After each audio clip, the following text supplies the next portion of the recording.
بسم اللہ الرحمن الرحیم۔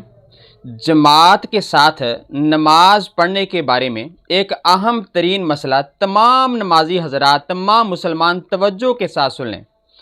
اگرچہ امام نے غلطی کی اور 2 رکعتیں ادا کرنے کے بعد امام نے اتحیات پہ بیٹھنا تھا اور امام بھول کر تیسری رکعت کے لیے کھڑا ہو گیا، اس حالت میں مقتدی نیچے بیٹھے ہوئے ہیں اور ان کا خیال ہے کہ امام صاحب واپس لوٹ آئیں گے، مقتدی نے لقمہ دیا۔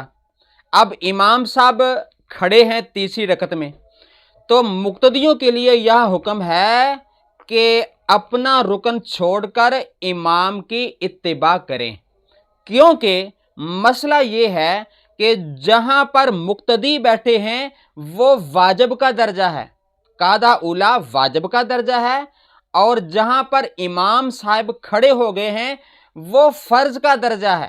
اب امام کبھی بھی فرض کو ترک کر کے واجب کی طرف، بڑے درجے کو چھوڑ کر چھوٹے درجے کی طرف نہیں آئیں گے، لہٰذا تمام مقتدی کھڑے ہو جائیں۔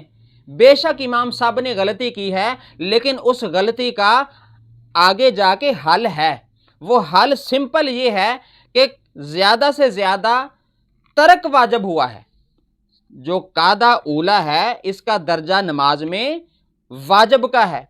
تو جب امام صاحب کھڑے ہو گئے تیسری رکعت کے لیے تو مقتدی بھی کھڑے ہو جائیں، ایسا نہ ہو کہ سبھی کی نماز خراب ہو جائے، تو بعد میں امام صاحب جا کے سجدہ سہو نکال لیں گے، سبھی کی نماز درست ہو جائے گی۔